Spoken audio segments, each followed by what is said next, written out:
We are Good back. morning. Well, it might not be morning for people when they're tuning in, Oh, but that's we're true. recording Morning for this in me. the morning. Yeah. It's You're on bright your and way early. to a lacrosse tournament. Yes, to meet I up am with one packed of our and ready the boys. second this is over, off to St. George. I've got to work in the emergency room, but our guests were gracious enough to rearrange their busy schedules to join us early in the morning, even earlier for them, based on where they're at. But we're here to talk about the amazing race.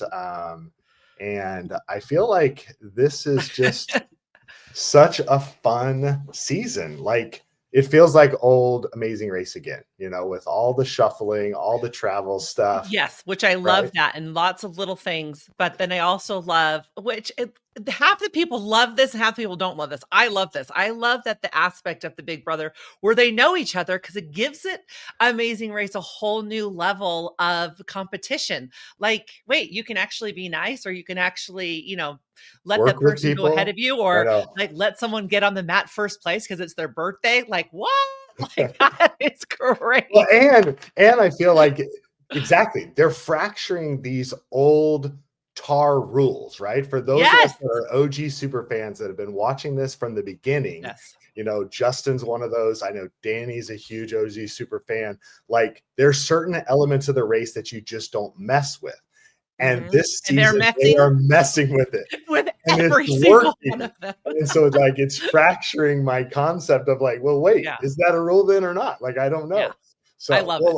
I want to bring them in. I've got videos prepared for our guests as they join us. So we're gonna watch this first video here, and then we'll bring in our next guests, and it's just gonna be a lot of fun. So this video, I had to dig deep in the vaults to find some of these, and I spliced a few together because I just couldn't find one video. Like, there were too many good pearls to play. So let's watch this one and we'll bring them in. When someone says, "Did you hear about in a small town?"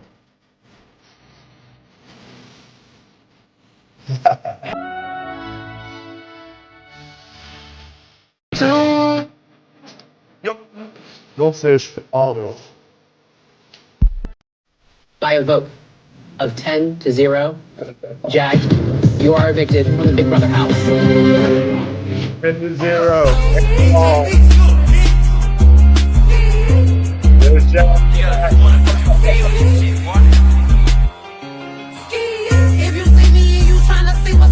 Standing where I am standing, and you are sitting where you are sitting, because I have willed it to be that way. It is not by luck, it is not by a mistake, it is because I signed your eviction notice. Creating a final three with Matt and making a pact with her that if anyone targets the three of us, we put them on the block, no questions asked. I convinced her that Cam was targeting me, won DeVito, sent him home for the second time. I single-handedly sent Corey home. I single-handedly sent Blue home. When it was the double eviction, it was my plan that sent America home. When it was Matt's HOH, I convinced Matt that we needed to send Siri home. I single-handedly sent Felicia home. I single-handedly sent Bowie home. My hands are covered in your blood. Yeah. Congratulations, Jack. Turn me to a superhero. Hit that bill, turn me to a superhero. Boom, my 90s, turn me to a superhero. Covered Let's in go. your blood. We're hyped up. We're hyped Right? up. Like, That I forgot about that 10-0 yeah, eviction. the eviction. You were like, Bye-bye. oh, Get out of the house. oh Like- my gosh. Like, Try okay, so again. Lori did that. Lori did that airball TikTok trend too, like with our 8 sons, and it was hilarious. I saw that and I'm like, I don't think there's been a better airball video ever than like, oh, you survived without any votes against you or whatever. You're like, nope, I actually left the house. Oh, That's so man. funny. yeah. So we got Jag and Jazz on the show with us this week. Super fun. These brothers, they came out to New York and celebrated our finale. That's when we got to meet them for the first time. It was epic. It was so fun. The picture there, of course, with Tucker. They were nice enough to also invite us out to Seattle to party with them for a Big Brother premiere. That was epic. We got to hang out with Kelly Wentworth. We got to see Mama Bains, which was like super fun. Oh yeah. Yeah, Papa Bains was away at work, but and then we got to hang out with them again in LA for their premiere for this season. And we got to see Papa Bains at that time. So that was super, super fun. But welcome, boys. Like, has this been just a crazy ride for you guys? It's been so much fun. Thank you for having us. Obviously, like we're super stoked about this. It's been so fun. Like just doing the Amazing Race together and now watching it back with him and with our family. There's just so many funny segments that we have, and just like we're like reliving it. We used to watch it with our parents growing up, and so for us to watch it now with our family and with our parents, we've watched every episode with our parents such a together. It's like a full circle moment. So I love that. It's been so much fun. Did you guys ever have any issue, and maybe they haven't shown it or not, this isn't spoiling anything, but any issue, not with the color of your skin, because we saw that unfortunately already, but wearing, I mean, I saw like the bottle you kind of had to, but was there any other costume or anything that became a hindrance or like an issue for you guys? Like with challenges? I mean, they showed the taxi like with a challenge or putting costumes on or something. Like the only one I saw so far was you holding the bottle. The bottle, which didn't seem like that was an issue. But did anything else happen where you're like, oh shoot, what should I do? Or I don't know, was there an issue with that or no? Maybe they can't share yet because it's spoiler, but I think with the bottle one was definitely like the most prominent thing, but I just kind of adapted and adjusted. I just kind of had to like lean like this and have the bottle. We actually trained beforehand. When we were in casting for the race, we know that the bottle dance, like the balancing one, is a really prominent challenge. So we did it. So we practiced at home for hours until we would get it. We would flawlessly. Yeah. Oh, nice, so you guys. When we saw that, we were kind of excited because we're like, okay. And when we were practicing, the bottle was like way smaller, so I think it was a little wider, which made it a little better. Easier, you know, like And I did notice you kind of leaned forward, that like knot thing. I felt like you kind of tucked it, which was nice. But I'm like, I wonder if it was like other things came up where you had to put on a costume or swimming or something where you were like, this is going to be weird, like a unique situation. So, but no, you guys didn't have any of that. Yeah. Good. Well, I want to bring in our next guest. And unfortunately, as I was just looking down to make sure I've got the video loaded, I don't have it loaded into the suite. And I was trying to quickly convert it. But it was a cute video of this team when they were on before with the Amazing Race. So this person's coming in to fill this alumni slot for us. And it was just so cute to watch the back and forth between them. So I think what I'm going to do is I'm going to splice this video into this in post-production so that the viewers can definitely see what it is that I'm talking about. And then unfortunately this guest will just have to go back and watch which hype video I chose for them. Good luck. Travel safe.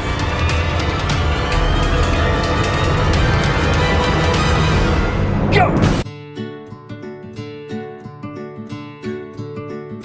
I'm Angie Butler, and I am a teacher in Walla Walla, Washington. So this is Danny Butler, and he is the oldest of the 4 Butler children, and he is now living away from me, but he is one of my best friends to adventure with, and it's been so fun to watch him grow into the man that he's become, and then to invite his mom on the Amazing Race and say, do this with me.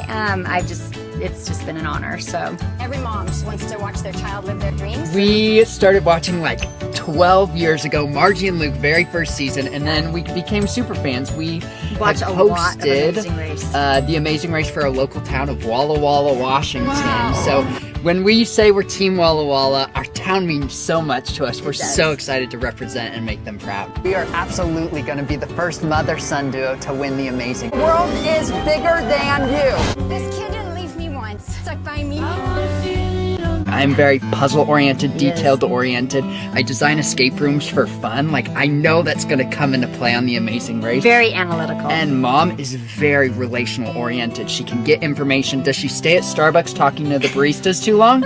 Yes, she does. But on The Amazing Race, getting a clue or getting information, she's going to be absolutely killer at that, which is going to give us a big advantage going into the race. Yeah, let's go ahead and bring in our next guest. And so welcome to the show, Danny Butler. Danny! Let's go, Danny! Walla Walla. I'm stoked. This is the first podcast of this season, and couldn't be happier to be sharing it with y'all. So it'll be fun. This has been a fun season. Well, and for those that don't know, Danny was on Amazing Race with his mom.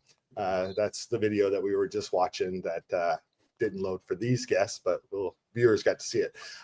But such a fun way of watching you guys for a long time. Like, I honestly was surprised you got as far as you did. I have to admit, I know. Because they should have gotten further. Yeah, they should have gotten further. Rob.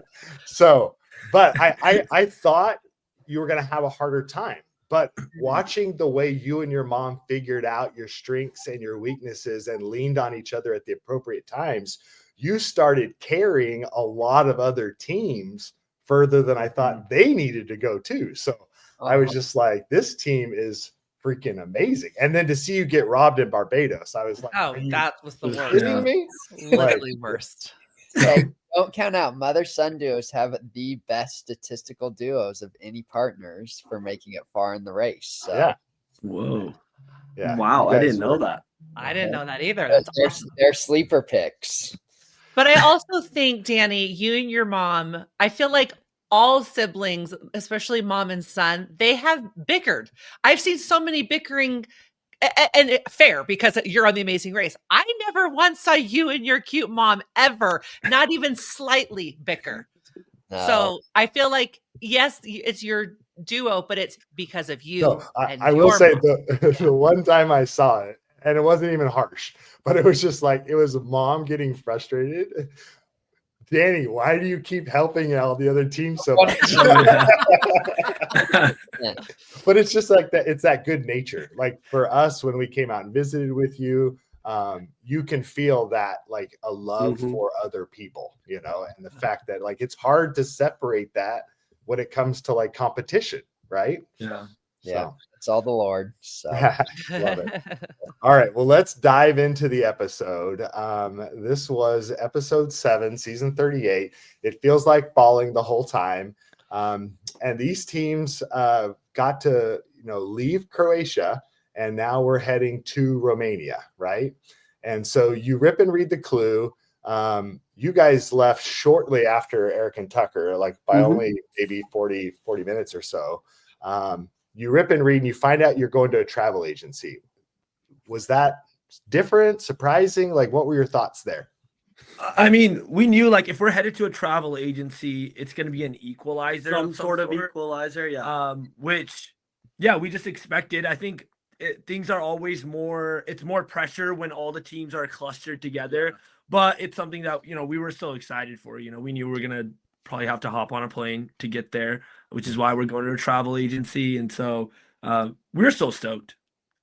Well, and we heard that going into Croatia, travel things got switched at the last minute because of some problems. And that was like a chartered flight. All of you were on the same flight, right? Yeah. Yeah.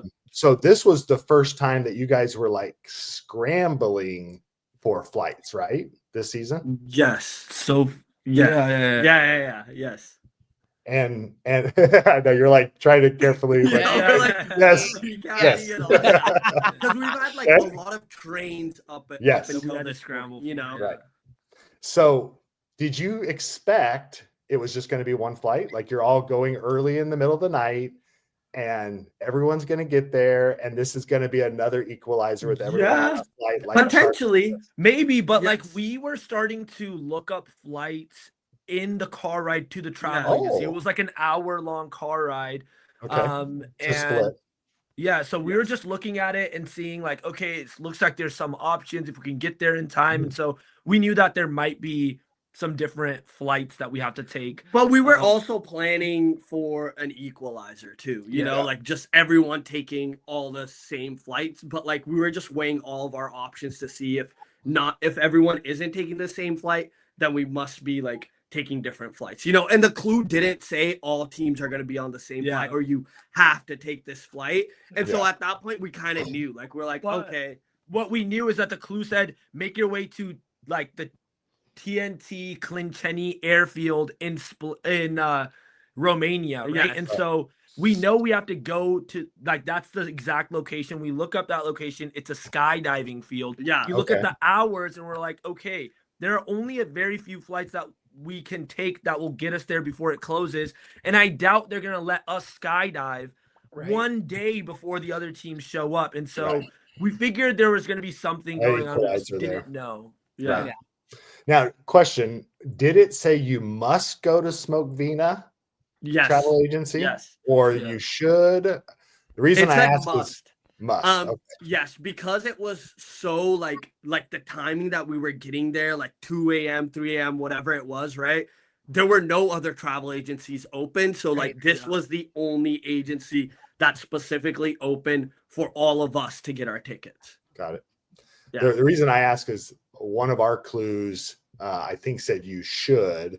And Laura and I debated, could we have gone straight to the airport and booked travel, you know? So, because with the Amazing Race rules, if it says you must, like there will be a consequence. So I was curious. All right. So there's been a little bit of debate, hot topic going around on the internet about whether Joseph and Adam stole Natalie and Stephanie's spot on that first flight, because we find out as the show kind of unfolds, there's only a spot for 4 teams on the first flight. And you were thrilled to be one of those 4 teams. You were the 3rd team on that. And when it came to Joseph and Adam, Natalie and Stephanie, they had to choose between the 2. What was your feeling? You witnessed this. You guys were standing at the counter, still trying to get your tickets. We're standing there. We saw it go down. It was definitely awkward because like we're in an alliance, so we're kind of like because all 3 of you are in the train wreck alliance, right? Yeah, we're all in the train wreck alliance, and like it weirdly felt like we were a part of that, even though we have nothing to do with what's going on with we stayed out of it. Yeah, we just kind of stayed out of it. But I mean, in the episode, you see Joseph walks in, Nat and Steph walk in, and then Adam walks in. Correct. So it's like you can argue, you can do either one, right? Like you could say, well, Joseph walked in, one half of the team walked in, but the first team to walk in was Nat and Steph. But it doesn't matter either way, right? It's the Amazing Race. There's no rule like, hey, if you walk in first to the agency, then you have earned the spot for the next flight. You got to be aggressive. Closed mouths don't get fed. Joseph and Adam simply handed their passports first, and I don't even think it was an aggressive move by them. No, they just casually they were handing it as they were like, oh, you know, like we see in the episode, like they're like, oh, can all of us get on the same flight? And they're like handing the passports, and the dude takes them, and he's like, nah, you can't. And so it's like you can, you know, it just kind of depends. Like when we get there to like Kylan and Taylor, who left after us, got there before us because their taxi driver was like faster, right? And so they get there before us, and when we say like, hey, we want the same flight as green team, Kylan immediately is like, yeah, but not before us, which is the right thing to say, right? The aggressive. Our dude was actually working secure our seats. Their guy. Yeah, so they were like, no, not before us, and they really like asserted their dominance in that situation to be like, no. We're like, no, come on, do it before them. And they're like, no. And they were like, we walked in before, you guys are not getting flights before us. Which I respect. Right? Like, and so the same sort of dialogue, I think, didn't happen as much between Joseph and Adam and Nat and Seth because we are in that alliance. But if there wasn't an alliance, you know, there is a world where like maybe Nat and Seth or Joseph and Adam, like if it happens to either of them, might be like, no, like we were here first, like we want that flight. But I think because we're like allies and friends, we kind of see harder. Like, it's like, okay. Yeah, I don't think it was intentional. I think like everyone was just there and they were like giving passports. It wasn't aggressive. But Danny now it's you and your season. You go in. What would you be doing? Okay, on our season, definitely I am someone who's like, I'm not waiting for other teams in the sense of like, I'm using other teams to help benefit us. Right. And so if we walked into a room first, now, okay, if I ever have the opportunity to do it again, all hands are off. I could care less. Alliance out the window. Not Danny's going gangsta.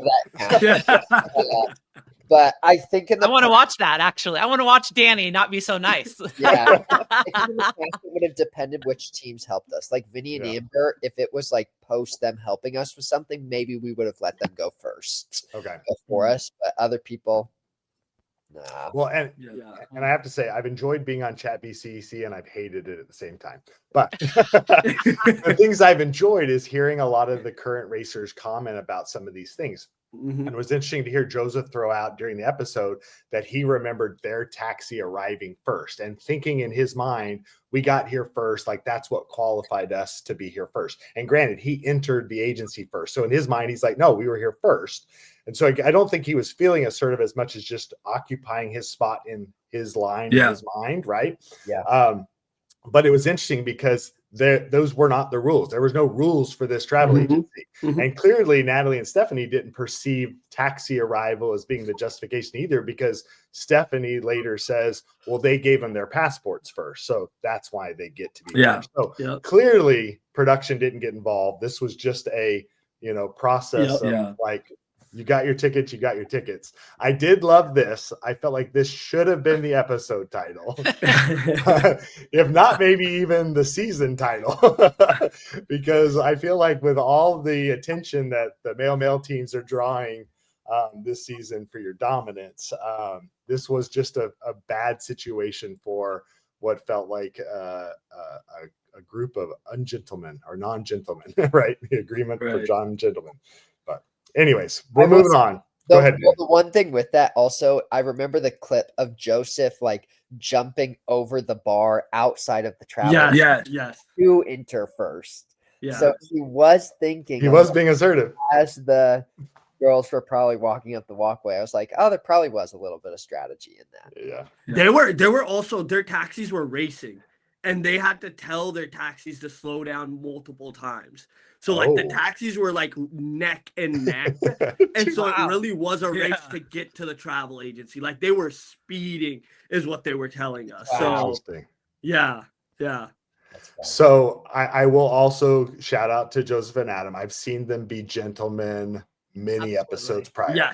They helped Hannah and Simone get on the trains to begin with, right? Bought their tickets, made sure they made that connection. They were scanning tickets, even if it meant their cameraman weren't going to make that train. Like they were still being gentlemen. And from what I understand from Chat BCC, Joseph said they even got to the airport and still tried very hard to get Natalie and Stephanie on that first flight. Yeah, they did. They just weren't seats. So kudos to those guys for still being upstanding gentlemen, despite Dennis here at the travel agency throwing major shade at him. So, all right, we move on. The flight departures, significant time difference. Like, did you find out what the other timed arrival was going to be? Like, did you know when you left that they were not leaving for like 5 more hours?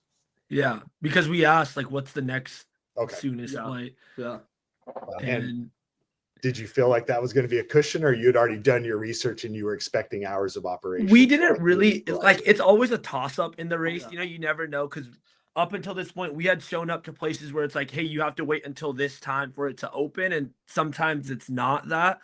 We knew that the skydiving, I think, closed at 5 or something like that.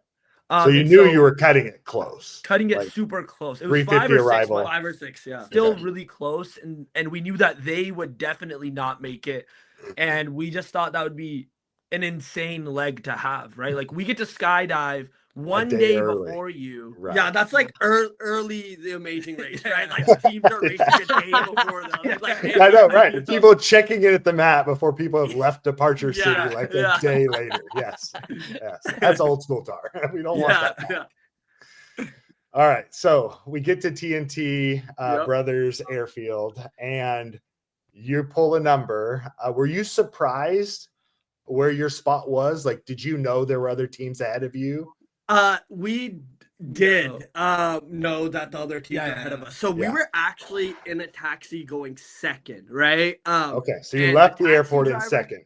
Yes. So the taxi driver we had didn't speak any English, and he was like, "Oh, I don't speak English," right? So he's talking to us, but what he did speak, which was like a crazy experience. He was just calling us terrorists. Like he looked at us and he was like, "Boom, terrorists!" Like, boom, and we looked at him and we're like, "Yo, we just want to get to the airfield." And he kept saying it, and for us, we were trying to communicate, like we were like trying to change the conversation. And he kept saying it, and then he got lost. He went the wrong way, and we're like, "Oh shit, man!" We're like, "Dude, turn around. This is the wrong way." We like because you guys want to go to the airport because you look like terrorists. It was the wrong way. And we like looked at the. He's like, "I'm not being complicit in this." Yeah, we like looked at the camera and we're like, "Look, if this we're in a hurry, wasn't the amazing race, right? Like if this wasn't the amazing race, like we would just tell the taxi driver to pull over." But given the situation that we're in and every minute counts, we have to stay in this uncomfortable situation with this taxi driver because this is a race for $1 million, right? And so like given any other situation, we would have been like, "Nah, pull over, we're out," right? But like in that situation, we're like, we gotta get there on time, and we still get there fourth, and we're like, "Dude, what was that for?" You know, like we could have hopped out. You know, so that was just like a very interesting situation. And what was even more interesting is we're right behind Joseph and Adam, and Joseph and Adam told us, they're like, "Hey guys, if you guys were two, we would have just given you the number one spot." Like they're like, "We would have let you jump before us because we help them with navigation a lot." So they rely on us for that. And that's sort of like, they're like, "You guys need to jump out first." And so they were a little so you can figure out the directions of where we need to go next. Exactly. Like you get directions real quick. We'll be right behind you. And that's hilarious. And so we tried a little bit to get them to switch with. We're like 4 and 1, and they're like, "No, 4 is too far back." And we're like, "All right, worth the shot." We're like, "Hey, we'll do it." Well, 4 ends up being on a completely different plane. Like you're completely by yourself. No one else is skydiving with you. It was just me and all my friends jumping together, you know. All right, well, hold off. Let's talk about the drama of the night. Yes. Okay, so now the other 3 teams do arrive after their 8:50 arrival or whatever at the airport. They get there. You guys already lights off, maybe already sleeping. Like, I don't know at what point in your slumber you are at. We were not. Quite honestly, we were pretending. All right. So, like you heard them arriving? Oh yes, we were peeking. I love it. You see the blinds back there where Izzy is hugging Adam. Yeah. We were peeking through those. Like, who is it? And so we're trying to see, because at this point we don't have confirmation of who was eliminated in the previous leg. Right. And so someone in your trailer is about to be surprised. Yes. And so we were like peeking out, and so we hear Izzy and Paige, and we're like, shoot. We're like, all right, so we're gonna have to deal with this like interaction, whatever. Yeah. And so at that point we're like, man, let's just like pretend to go to sleep, which was working flawlessly for a moment until Jack barges in and flips the lights on. What's up? Yeah, we're like, oh man. But yeah, we were messing around with Joseph and Adam because you saw their reaction to how excited they were that Izzy and Paige walked in. They're excited that Izzy and Paige walk in, and they're also excited that that's what I thought. Not right, Rubina and Christine. Like, I know some people were interpreting that as to like, oh, Joseph and Adam must be working super close with Paige and Izzy, and I think it's more a relief happiness that it's not who they U-turned, right? Yeah. Yes. Yeah. It definitely was. But we went up to them and we're like, as soon as Izzy and Paige walked out, and they're like, "Oh, that was hype," and we're like, "Whose side are you guys on?" Right. Like messing around with them. We're like, where are your loyalties? Was there genuine confusion? Like, did you need to rehash that out, or is it more you just give No. It's just we joke around a lot, especially with Joseph and Adam. So we're cracking up and making jokes about that, you know. So yeah, I feel like I would have been the same kind of way where I'm constantly want to reassess where lines are at. So I feel like I would have watched that same reaction and felt genuinely the same way. Like, wait, Yeah. if What the? the three of us came down to something and you had to choose between the two, like where would your loyalties really be? But no, we were locked in at that point. We knew they were like, so we were just joking with them, you know. Right. Well, I did like the comment from Tucker to you where he's like, how is it with Izzy and Paige? Like, are you guys good? I mean, that was sort of the thing. I think that was so all the teams were kind of teasing us there because they knew that Izzy and Paige might have survived, right? They're a strong team. They've been really good with navigation and challenges and not letting the pressure get to their head. And then at the same time, they know that like, okay, there's like this beef that exists, and like obviously Izzy and Paige aren't going to be happy with us, right? Like we U-turn them, and so that's why you even see Tucker like messing around with us and genuinely curious, like, hey, how are things? Like, are you good? Like, are they like? Well, and I would imagine that Tucker and Eric feel a big target on their backs going 3 in a row at this point. Like any attention on somebody else is attention off of them. So I can see them kind of stirring the pot a little bit too, just like, hey, you know, aren't you mad at these people, not us, for winning the last 3 legs? Like, aren't you mad at them for U-turning you? Yeah, that's hilarious. No, for sure. Yeah, I mean, it was also really cool. Like, it was a very different experience where like the first 4 teams that got there, we all got to hang out. Like we were hanging out in the bunker. We were hanging out in ours and Joseph and Adam's bunker. We were playing cards and like different games. So we were just kind of like, we all just said like, we're like, let's just not like worry about the race right now. It's downtime. Let's just like spend time with each other and have fun, you know? Nice. And so that was really cool and very intentional time that we all spent together. So yeah, I heard that happened, but I'm thinking, how did that happen? Because if you're not were you mic'd up during your card playing time or not mic'd up? Because if you're not mic'd up, you're not supposed to talk to anyone. So I'm like, how is everyone like, okay, let's just chill and like get to know each other and like have fun? The person I asked couldn't remember if they were mic'd up or not. We were mic'd up for most of it. Yes. Okay. But there wasn't any like game conversations happening. And so by the time we were like, all right, like I think even the camera people were like, all right, there's nothing really to record you. Like, we're gonna go to bed. And we said we weren't gonna talk. They're like, yo, we're tired, you know? Yeah. They're like, we need to go to bed. So I was intrigued with a few things I heard, and we talked about this in our live Q&A. We did hear that this was the first time Kylan and Taylor learned Jack had brought a sound machine on the race with him and was playing ocean noises all night. So I thought that was hilarious. And then also I heard that Tucker and Eric were bunking down with Herman and security. Yes. And so like wild. So was there production people in there with you guys as well, or was it kind of just a free for all? So our bunker was just us and Joseph and Adam, and these were pre-assigned, right? These weren't something that we got to choose. So Tucker and Eric were with the security people. Some of the camera people were with each other, and then Chelsea and Jack were with Kylan and Taylor, and then Izzy and Paige with Steph and Natalie. Okay. So those were all already kind of pre-assigned. Okay. Yeah. So it wasn't you choose who you want to bunk with, who first come first serve. No. Like first day in the Big Brother house, go find your bed. It wasn't that kind of thing. Yeah. Okay, good to know. All right. Yeah. So from there, let's move on to the next day. Before we move on to the next day, so these bunkers are like they're shipping containers. They're shipping containers. They're super thin, right? And so we're sleeping on the side of like where Kylan and Taylor are and Chelsea and Jack are, right? And so Chelsea and Jack walk in, they're super excited. They're all kind of talking. We're trying to fall asleep. And so as I'm trying to fall asleep, I can't really sleep. I hear, right? Ooh.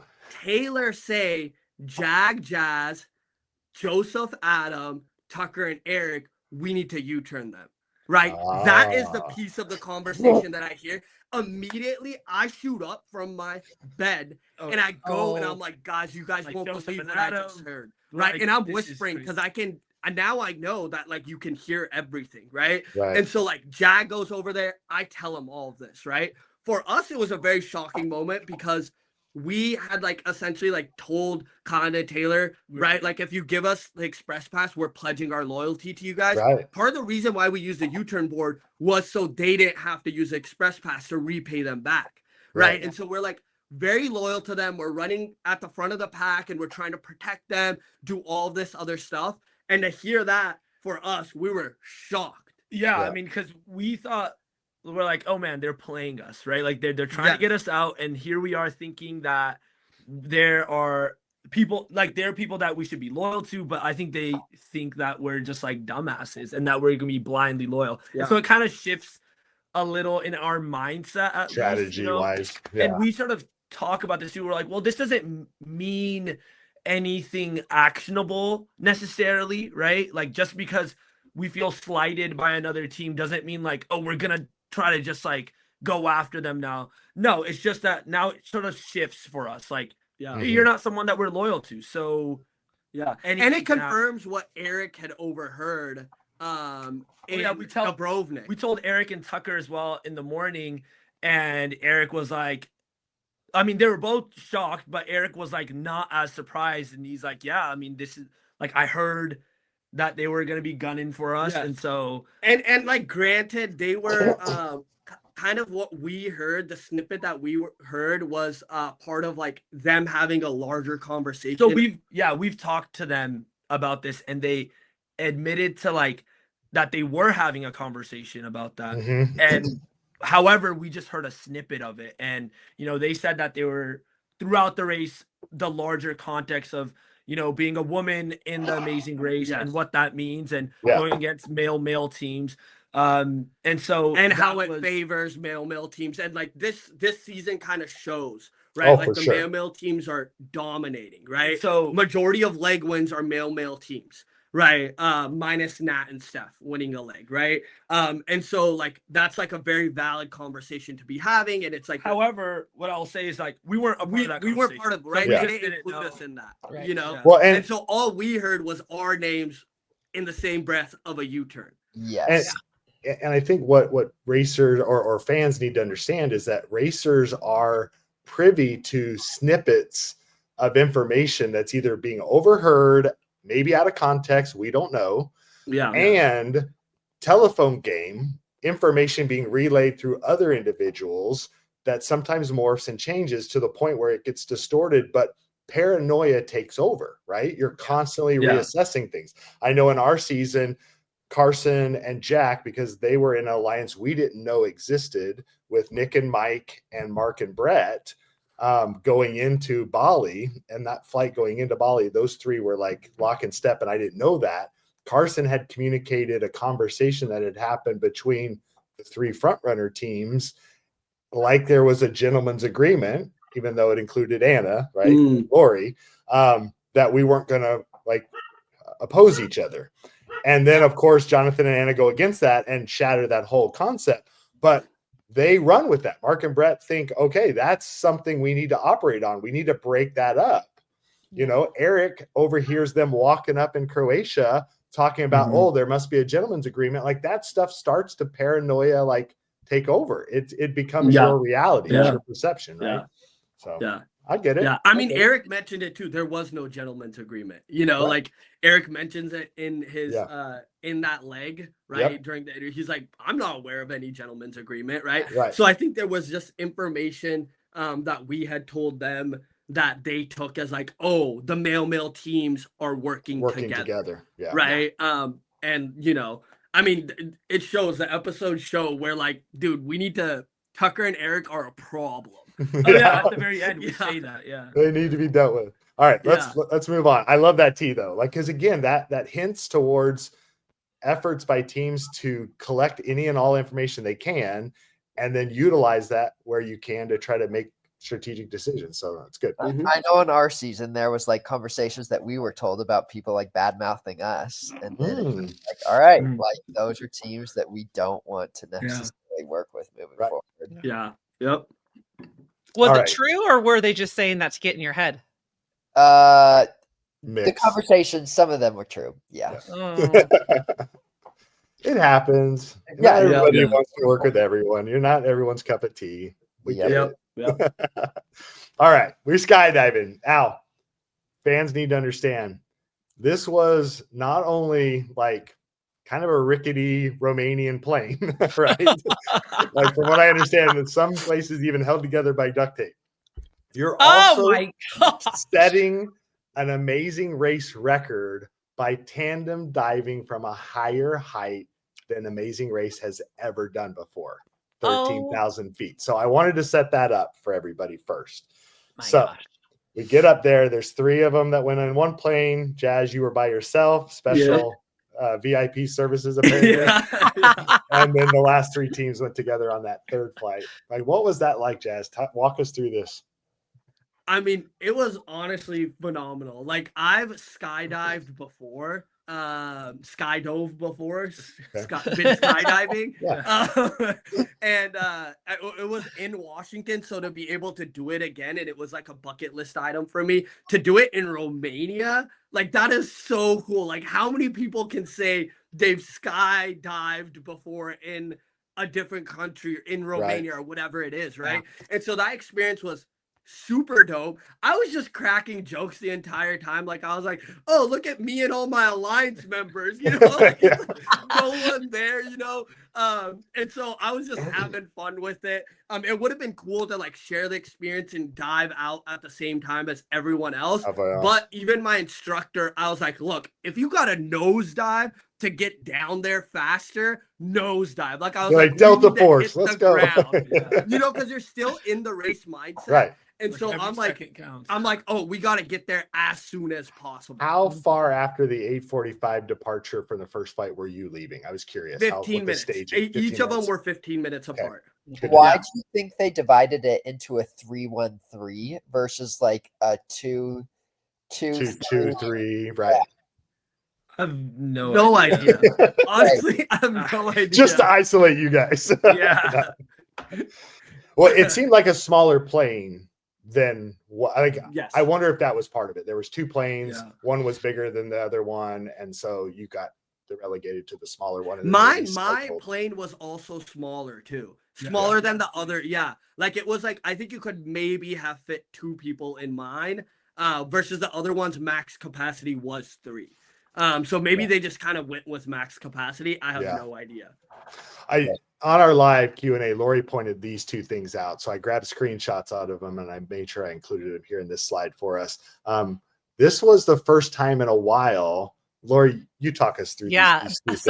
I'm rewatching past episodes, and I remember Phil like talking about a challenge as like a team is running in to do a challenge. We haven't seen that for years, and I'm we got to see it on this. We got to see the contestants loading the plane, and then like, hey, if you want to be on, if you think you have what it takes to be on the Amazing Race, I was like, oh my gosh, those 2 moments are epic. Like, bring those back more, Phil. I loved stuff like that. It was so cool because we had actually a pretty big weather delay. Like, it was a couple hours, and Phil was doing these shots, and after he did them, he just came over and just started talking to us. Like, he is probably the coolest host ever. And you guys know this. When you check into a mat, you're just talking to Phil for like 5 minutes, right? Like, he's just talking to you. You're just bantering and having fun. So to be able to like have that moment with Phil where he's like telling us other stuff that he's been doing or has done and stuff like that, it was just super cool. Yeah, definitely for me, it felt very old school Tar again. Like, so many other elements have felt that way, but the nostalgia of having Phil talk through a challenge as it's happening in the background. Like, usually Phil's not present for challenges, like because he's off staging something else, shooting other B-roll, whatever it is, right? And then to see the casting thing, like I agree, Lori, epic. So cool. So I feel like Amazing Race is dropping a little bit with promo. I don't think we're getting as much this season ahead of episodes. What I'm loving, though, to give them kudos, I feel like their memes are awesome. Like, they are bringing the meme game. And here were a couple that I noticed that happened from the first flight, and then I've got a couple of memes from the second flight the Amazing Race put out there. Joseph's comments as he faces possible death so funny. was, Taylor, I love you. Oh, hilarious. They're really hyping up this jailer thing, you know. Right. So funny. So it's cute. I love the fact that they're still so close, such good friends. Yeah. You know, they're not angry exes like any of that kind of drama. Although that would bring some spice to this season, but it's not. Again, he's just such a gentleman. And then, of course, Taylor's, I love the Amazing Race. And then she says just seconds later, she's like, F this shit. So like, she said that on the chat BCC. But, and then these two memes, I thought this was hilarious. Like, Natalie's walking out there. She's like, we're going to kick some butt. We're not even going to cry. And Paige is like, I might cry. Yeah, I might. Oh, it's just so much fun. Have you been skydiving before, Danny? Is it? Nope. I've never well, you did the gliding thing. Yeah, I've got that's true. I did gliding, which was the most adventurous thing that I feel like I've ever done, which is awesome. So crazy. Yeah, that's been on my bucket list. I was one leg away from Dubai, and that would have been me skydiving in Dubai. Yeah. It didn't. Okay, so they land, and actually, let me go back a couple of slides. I did want to just show a couple of things I have on this slide for viewers. I'm showing who's completing roadblocks in parentheses. So we do see a little bit of stacking here. Most teams are 4-4 across the board. We do see Joseph have to take a 5-3 lead on Adam because they required it on account of Adam's equipment. Joseph said that he thinks Abdeen Dad called and said Adam can't do it. So regardless, Joseph has to be the one to do it. Jazz, you take a 5-3 lead here as well. Was there strategy here? What's going on? Walk me through that. There's definitely strategy. Given his track record of how good he is at competitions, we saw that on Big Brother. Yep. These things, like when you're like walking the plank in Prague, when I was doing that, right? We had decided that I was gonna do like the height challenges because either one of us could have done them. Height challenges, what we've noticed is it's typically just do it, right? Yeah. That's the challenge. Jump out of the plane. And sometimes like we thought we thought the skydiving was going to be more complex. We thought like as he's going down, there's going to be something that he has to look at and memorize and say the answer. Yeah. And so that's the one thing we were like prepping for. But we decided like this wasn't a super like memory related one. And so we wanted to save we had also, because we both wanted to do height challenges, right? Because we love this kind of stuff. We had agreed that if there was if I did all the height challenges, I would also have to do the food challenges. Like if there's like he was like, you have to like, you can't have it both ways. I'm not gonna let you skydive and then I eat a tarantula. Right. You know what I'm saying? So like that's a lose-lose for me. I would rather skydive. And so I was like, you could skydive if you also eat the cockroaches, you know? Yeah. Well, so there was some strategy there, and I can appreciate that. Being the comp beast that Jag is, leaving some of the more mental, puzzly kind of things, definitely his wheelhouse. Okay, cool. All right, moving along, we're going to go to the sheep. I was surprised this was directly across the street. I don't know, like, what I loved about this episode, the extra active route infos. I love the fact that they're making you work for the clue. It's not just a simple go here, find the clue box, rip and read, go somewhere else. Like, I love more challenges because it does give positional chances for shifts. But I was surprised you just ran across the road. I don't know. I will say a couple of really interesting facts. Just like this is the first episode with the most amount of challenges in a while. Yes. So we have, I think, four or five, but I was like, that is the most in recent Amazing Race history of amount of challenges, which really cool to see. I think I really appreciated that. And then I also was doing some like research of like, all right, when's the last time they've corralled sheep? Because nice. Like corralling sheep is like a typical, and so season 25 with like Bethany Hamilton and Adam, the Ice Cream Maya and Amy, back then was the last time that they were corralling sheep, and I remember very entertaining episode. So it was so fun to see the throwback in this episode. Was there any strategy here with you guys, or like have you worked with animals before? Like, I know you're out there and The thing about animals is that like every animal is so different, and you can't really control them and how they're gonna operate and stuff. We were trying everything possible. I think it was so much more chaotic than even the episode showed. Oh yeah, it showed us doing it pretty quickly. We did not do it quickly at all. Like it took us a while. At one point, Jag ran to the side to grab some hay, and he grabbed 3 pieces of hay. I was trying to like, Try to lure choke them some in because I with didn't the know what hay. to do. Because one of the rules is like you can't like handle the animals like You can't use muscle, excessive force, right? Okay. And the side that they were really on us of like not using, and we couldn't like really, we had to use other means, and we couldn't really like try to force them. Yeah, because we were on the side of production, or like so they were watching us do this, so they kept like telling us, oh, you can't do that, you can't do that. Versus you see other teams kind of using more force to like get the sheep in there. It was in the rules, but they were on the other side. It's just where production was, so they were just like watching us, and we're like, dang it, we're like, we should have picked the other side, But I mean, it was super chaotic. We were trying everything. We were trying to like scare them with noises, We were making noises we've never made before. I was going like we like held hands at one point to go across the pen and like just push them one way, and one of the sheep just jumped over our arms. Like we didn't know what to do, but eventually we were able to just our strategy was just get all the blue sheep into the small pen, even if there's non-marked sheep in there, because it's easier to like get rid of a couple than to like only get the blue ones to go in there. So it eventually worked out. And I'm surprised this early in the season, you guys have had so many animal challenges already.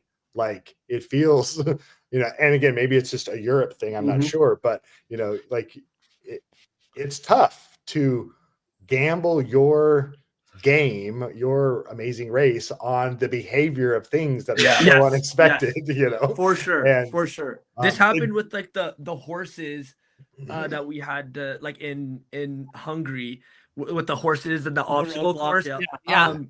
Like I remember like I was only like 3 seconds off or 2 seconds off of like my second attempt, and then they swap out horses. And the next horses are way slower, so I'm really trying to like go fast, and I'm like, these guys are way slower. But it was actually part of our strategy that if there was ever a detour with animals involved, we would automatically go to a different one, right? Because we've seen how like there's just an extra factor you can't control. But all of these have been roadblocks or route infos where we can't decide. We have to do it. Yeah. And I think that's what production is getting so good at, is understanding, don't give them a choice. Like we're going to make it an active route info now, or they have to do it. They don't have a choice. I will say, for those who are watching and looking for hints or clues, I do know that it's easier to cut in a herding process sheep away from the fold. So eventually what seems to work for most of the teams is working all the blue into the smaller pin and cut the ones that don't belong back out and just control that gate. And great job. And it looks like we don't see a lot of shuffling, even though there was some shuffling at arrival of like people landing at the skydive and getting across. Most teams, in the order they arrive at the sheep is also the order that they left the sheep. With the next one, couple of comments here. Kyla and Taylor also dealt with some leaping sheep. I remember in chat BCC, they were like, I think we had the Serta sheep, the ones you count in your sleep that are jumping. Because like legit, theirs jumped out of the pen. They had it, the blue one, in the smaller area. It decided, nope, I'm out of here. So that was their op. But from there, you go to Debarcadere Ladada. Slaughtered that, I'm sure. Another active route info. What did you guys think when you arrived here?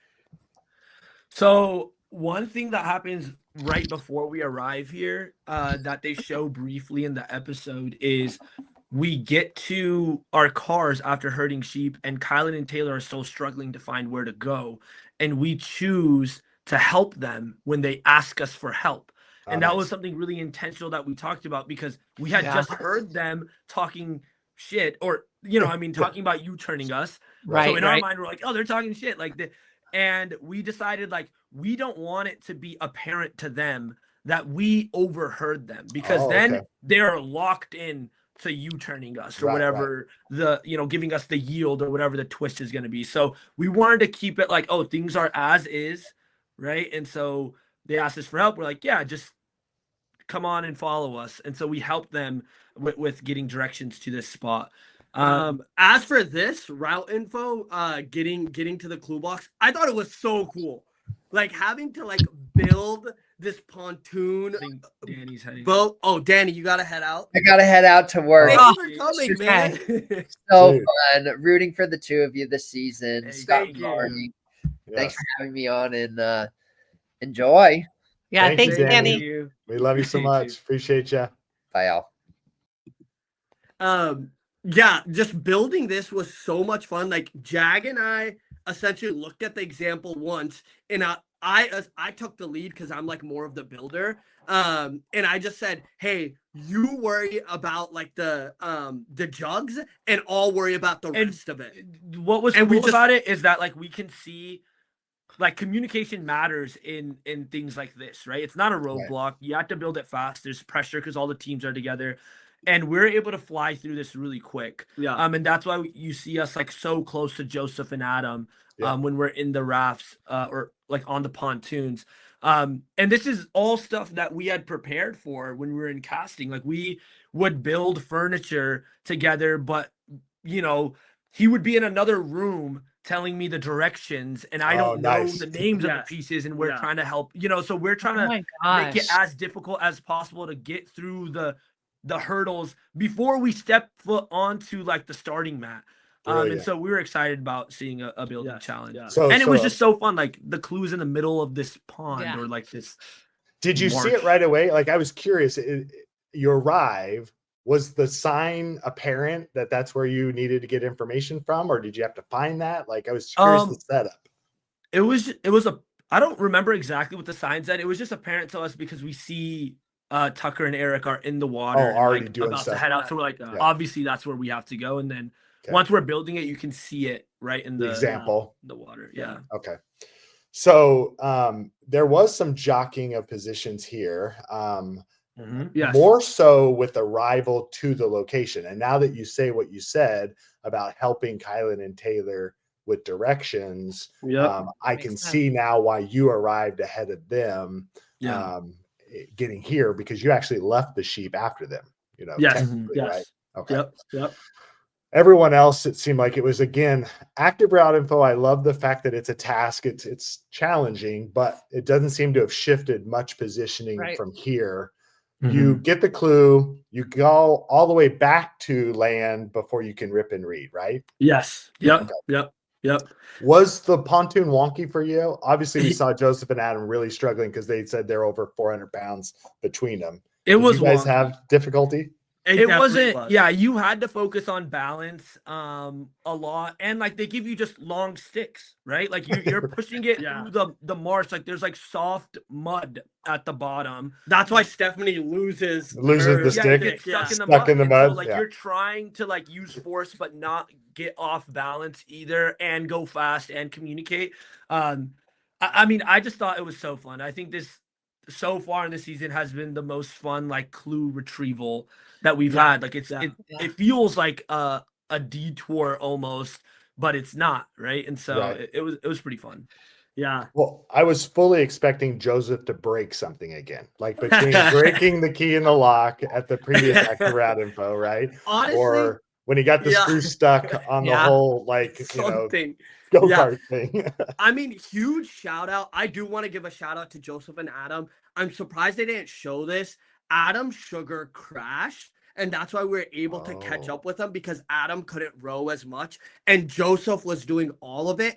They were out on the water, so as soon as they got back, Adam had to take some tablets. Orange juice. Okay. Yeah, he had to like step to the side, chug some orange juice. And that's why you see that's why you see us helping Joseph with carrying their pontoon boat out of the water briefly. In the episode. They showed it for like a second, like 2 seconds. And it was because his sugar crashed. And so we're like, dude, don't even. And you see Adam still trying to help. And we're like, Adam, take care of yourself first. Take care of him. We're like, step to the side, do what you need to do. will carry this, because the pontoon boat was kind of heavy. And they kind of show it, like the brief clip right after. We're in the front running because we said like, hey, you know, we're gonna get the directions. Right. Joseph is also running, but you see Adam kind of walking. Yeah. Which is because his sugar dropped. Which is because his sugar dropped and stuff. And so that was something that, you know, we had talked a lot with them about, and we knew that was an additional. And we told them to like follow us too, because like that's like a factor that is like so out of your control, right? He's type 1 diabetic, right? And so we're like, look, this isn't something like we're also like, it's outside of the alliance, right? As humans, right? It's something he couldn't control. It's like if we win or if we lose, we don't want it to be because Adam's sugar crashed. Right. Like, and then we're able to pass you. Like, haha. It's like, we want to like help you out in this moment. There are some things that are bigger than the race, and this was a moment 100%. for us that was bigger than the race. Agreed. Right. And so that's why we kind of like help them. We also help navigate them to the next spot as well. Beautiful. So what do you think was the key for you guys being so much better at getting directions than some of the other teams? Did you just have a knack for how to navigate the phones to get the information, or what was it? I don't like. I think we were just very meticulous when we were getting directions. Like details probably took longer getting directions than any other team, right? Other teams might have just been like, "Oh, you're supposed to go there and take a left or whatever." Like we would write everything down and just like spend a lot of time. And sometimes we didn't really need to write down the directions as detailed as we did, but we just always opted for like something we talked about is 5 minutes in the wrong direction is 5 minutes back in the right direction. So you're losing 10 minutes. Let's just take the extra 5 minutes to write down detailed directions. Smart. And I think that's huge for people that are following, wanting to be racers in the future. You got to know where you're going. You can't just start running if you don't know where that direction is. And a lot of times we see people when they're struggling with language gaps taking, you know, like when they're pointing off into the distance. Well, what do you mean by that? Like, we 2 blocks and go left, or 1 block? Like, No. Did you? We would make it a point to have someone's phone. If someone's just pointing, we're like, this isn't going to work. We need someone's phone. Nice. So you got concrete evidence of the information. Smart. Okay, moving along. It's a detour now. Brick builder or mask maker. Was there any hesitation in your mind about which of these 2 challenges you were doing? No, I think brick builder just seemed like there was 10 bricks that you had to make. Mask maker, you have to make 2 masks. So in our mind, it's like there might be a lot more detail with the masks. We don't know how to sew either. So we're like, well, then that's easy. We would rather brick builder sounds super like a really physical task. We thought there's not going to be a lot of details. It's just going to be like pack it tight. You're going to get tired. You're going to sweat, but then it'll be done.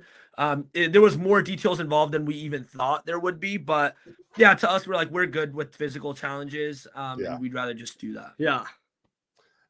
I know for Lori and I, we always, when it comes down to a detour, we're choosing physical over creative, only because it feels like there's more subjectivity and criteria of judging. Like, did I miss a detail? Is there supposed to be this? You know, when it comes to the criteria that they're going to pass you on, missing one little thing can be huge, right? As we saw with our choral mistakes. But I won't bring that. But here, did you know it was going to be Shiz? Like, did you know? No. We showed up, and that's when we figured out it was processed cow manure.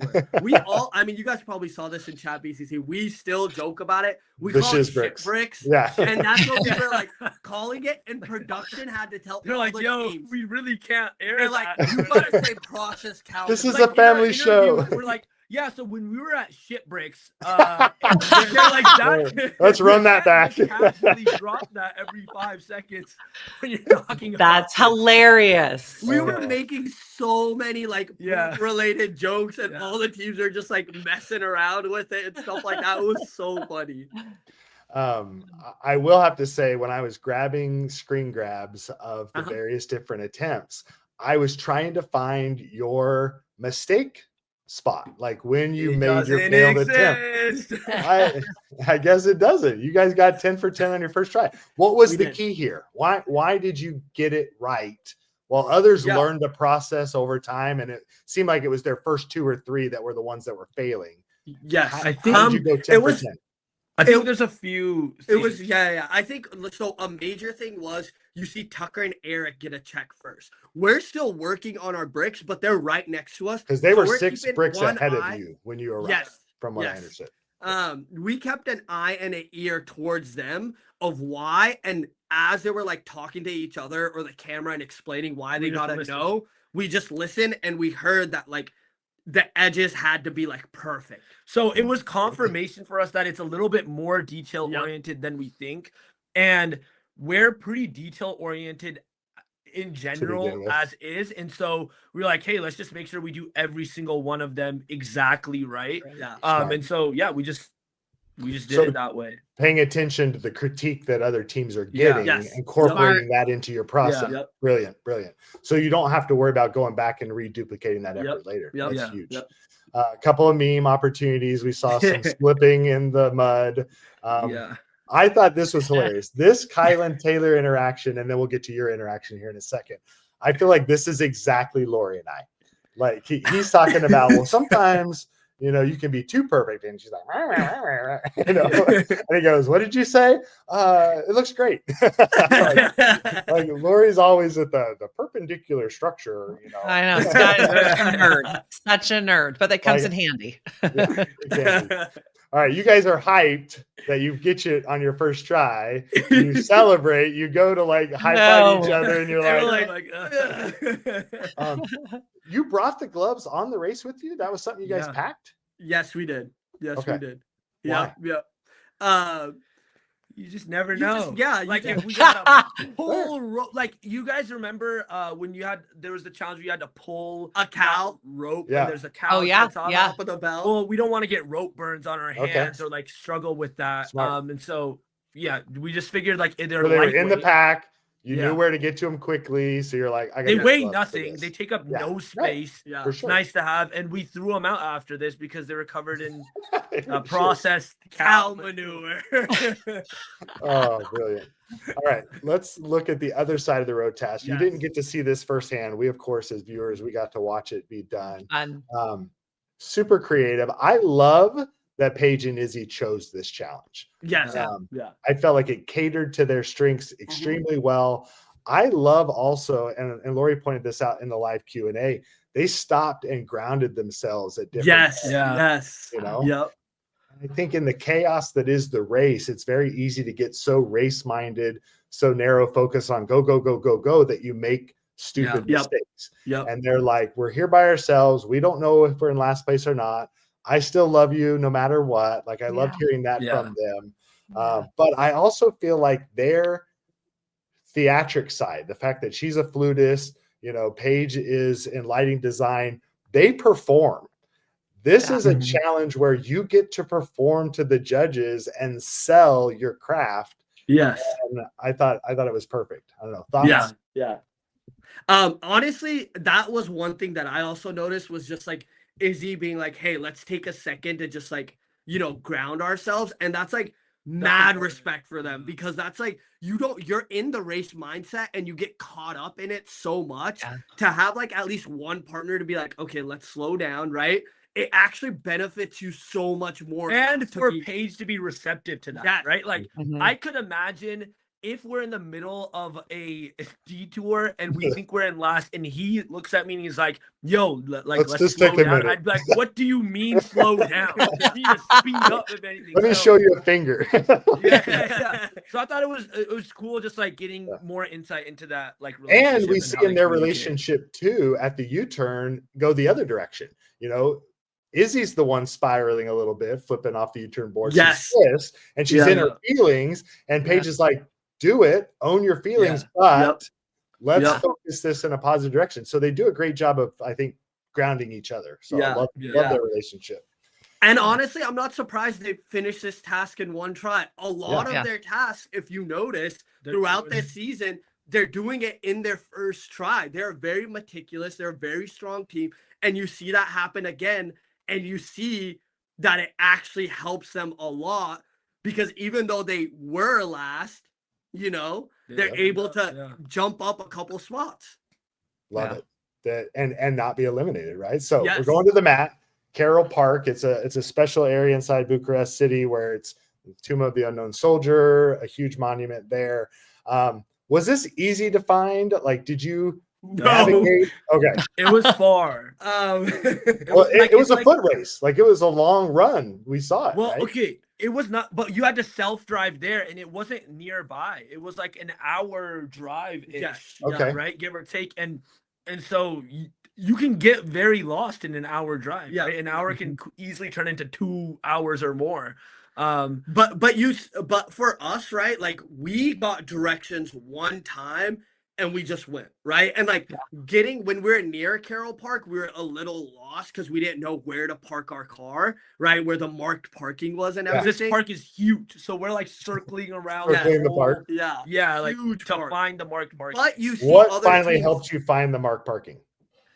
We just kept driving and like until because we knew we were in the right spot. We had followed our directions to a T, right? But you see, like, other teams, they're stopping multiple times to get directions, right?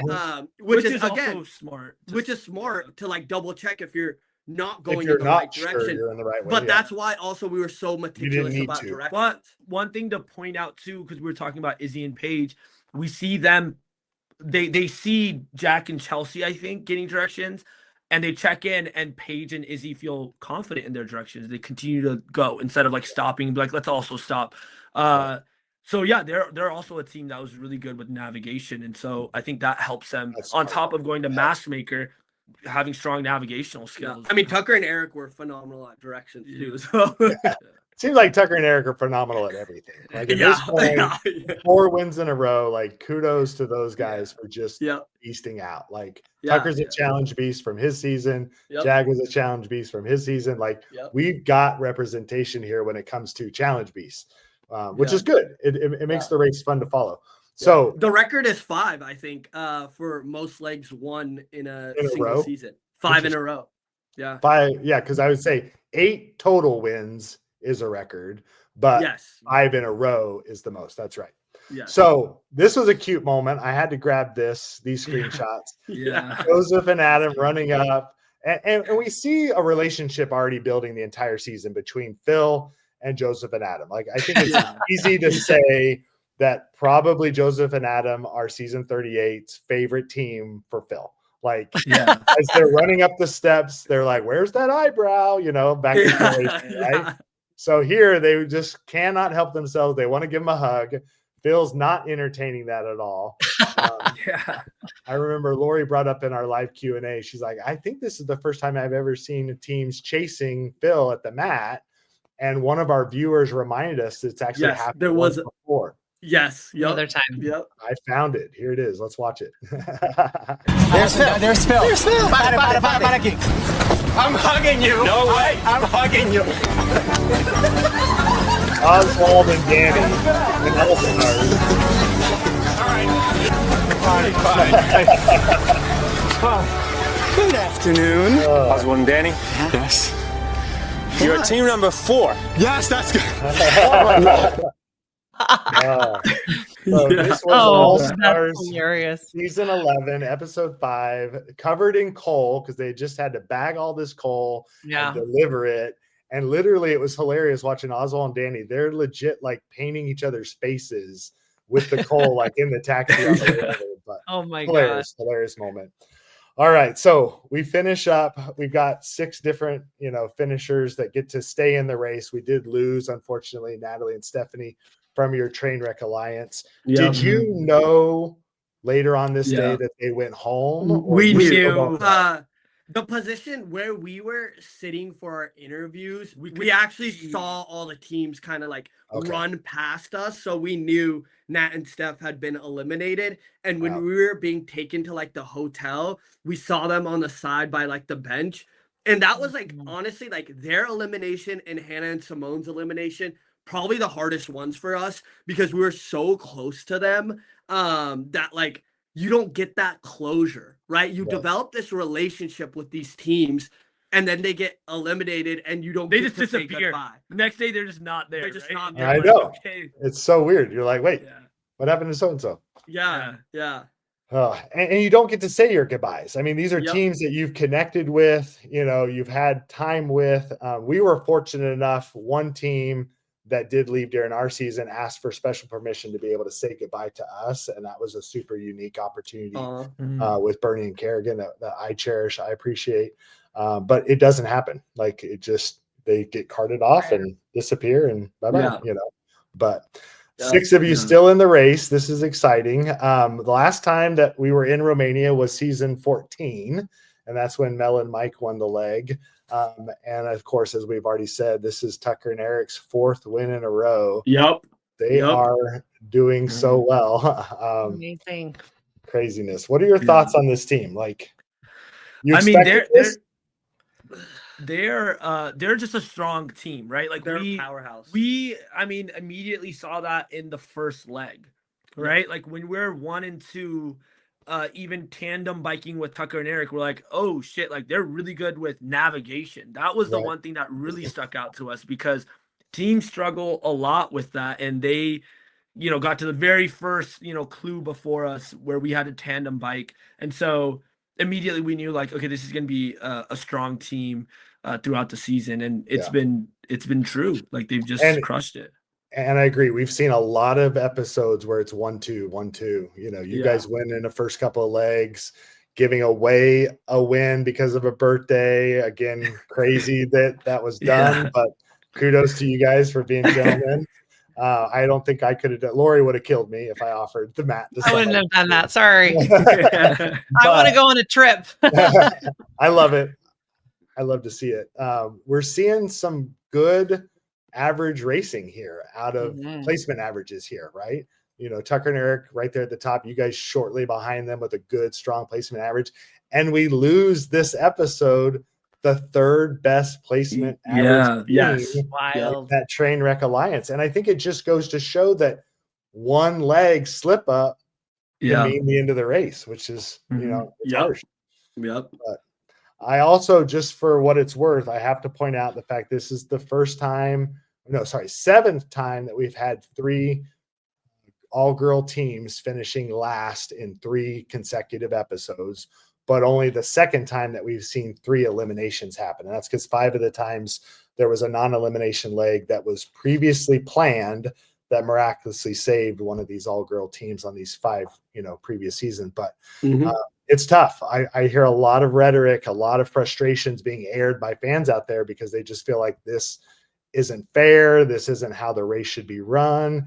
It's not equitable, like all this kind of stuff. And while I hear their frustrations, I also, like, this is the way the Amazing Race is run. Like, I'm not going to apologize. Like, there were times where Lori had to beast out the rice because it was what was required of the challenge. And dang it, if she didn't do it faster than the boys did on that, leg.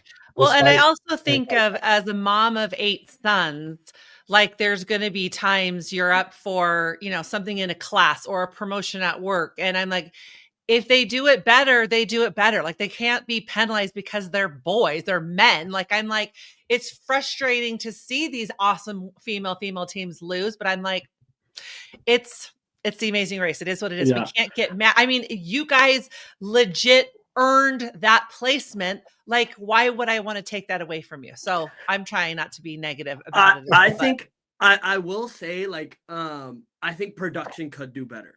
Right. Okay. I think if they recognize this, I think there is a lot that they could do to, like, change this. Creative challenges, like, yes. Even like that's what the sheep one or the animal ones are fun, because it adds that extra factor, and it takes away from a lot of just like the pure physicality of challenges. Even like the mask maker we saw, right? That's not a physicality challenge, and we see that we end up going to Brick Builder because you want to embrace the physicality. We're gonna be good at that. I do think though, like, our season, especially with like these last 3 teams are female teams that are eliminated and all of that stuff, right? It does, a lot of the tasks do favor male teams, right? And I will say that, but that isn't like anything in the racers' controls. That's just something the Amazing Race needs to get better at. right? Like they need to look at this at more of a holistic approach and be like, hey, how can we make these challenges more equitable no matter your identity, right? Whatever your identity is. I will throw out the idea. If production's watching, I don't think they actually watch our episode recaps. I hope they do. But if they are watching, there is an element of The Amazing Race that's played in another format. I believe it's Canada, where there's a twist called the assist. And the way this twist works is you're given it at the start line, and at any point in the race, a team can play their assist, and it makes a challenge easier for them in that one challenge.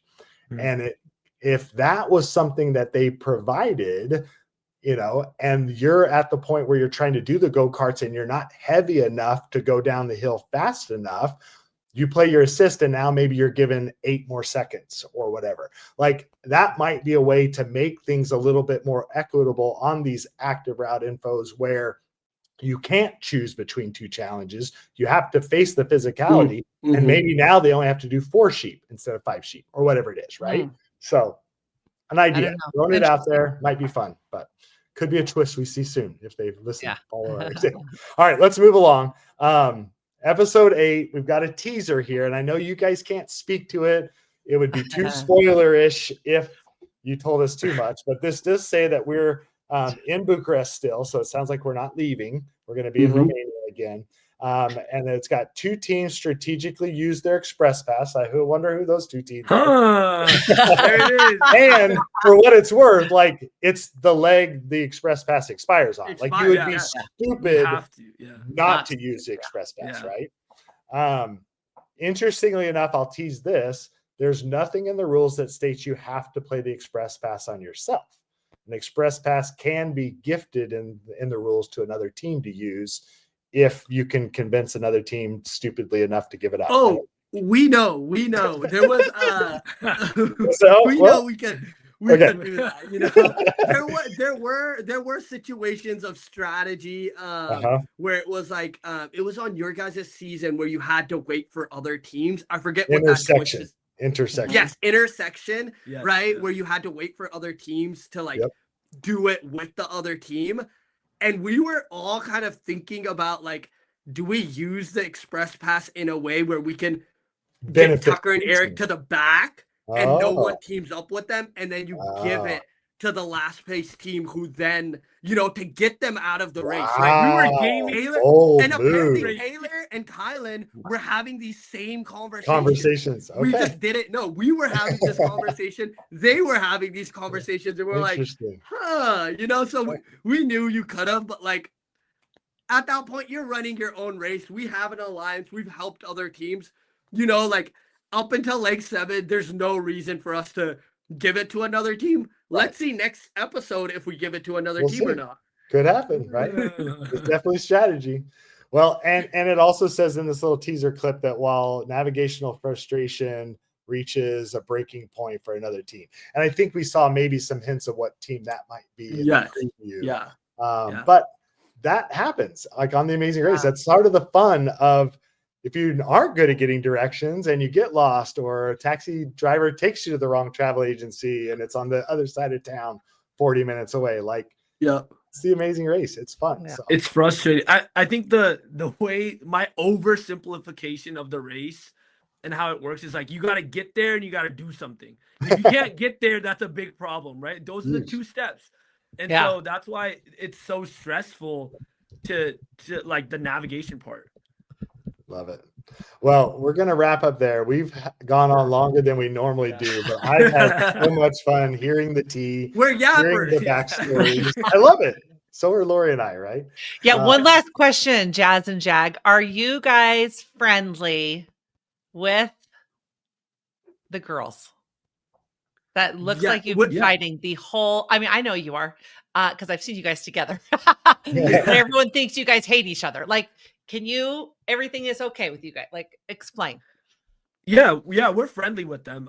We talk to them as well. And so, even like at the premiere and stuff, like we're chill with them. Yeah, we're working on a relationship, you know. So it is kind of in progress still. Oh, I didn't know. I thought you guys were friends. I think every relationship is always in progress, right? So I think that's like point to that, but like, yeah, like, you know, we talk to them, right, and we try to like see where they're coming from and all of that stuff too. So and they try to do the same. So yeah, because when I met you guys the first time, I think it was just Paige that was there, and you guys were totally fine. And I had no idea there was drama until I started watching the episode, and I was like, "Oh my gosh!" And then I go to the premiere, and you guys are all totally fine, and I was like, "Oh my gosh, this is so interesting because they looks like they hate each other on the show, but I'm like they're friends in real life." But I'm like, people in the real life don't know you guys are actually like friends, like still working on it, but friends. Like everything's okay. Okay. Well, and I feel like it's so important when people are forced into the forefront of representation, right? You guys are representing SICK. Yes. And first time on Big Brother, first time on Amazing Race. Like there's a lot of responsibility there. They're representing LGBTQ and other elements that they're trying to bring to the forefront. And I think it's so important to champion those causes, but sometimes we can get so caught up in where those things cross or clash that people get bent out of shape by the littlest of things that aren't even intentional, right? And it almost sometimes feels contrived or, you know, forced to make things more awkward than it needs to be. But I feel like one thing that I tried to drive home when we left The Amazing Race was I feel like there's far more that connects us than divides us. And I wish in our effort to stand and be fans of other teams and the things they represent, that it doesn't come at the cost of finding that there might still be things about other people that you can still connect with and resonate with. That doesn't have to like drive you away. So I love the fact that you guys seem so open and loving to everyone that I interact with when I see you guys. So kudos to you guys. I can't wait to watch you guys more. Thank you. Thank you. Appreciate you. So, and thanks for taking the time to be on this. Of course. Thanks for having us. Yeah. Love you guys. All right. We're going to say goodbye and invite everyone to tune in next week for episode 8. It will be a lot of fun. So, oh, Egg, where art thou? We'll Bye, guys. See ya.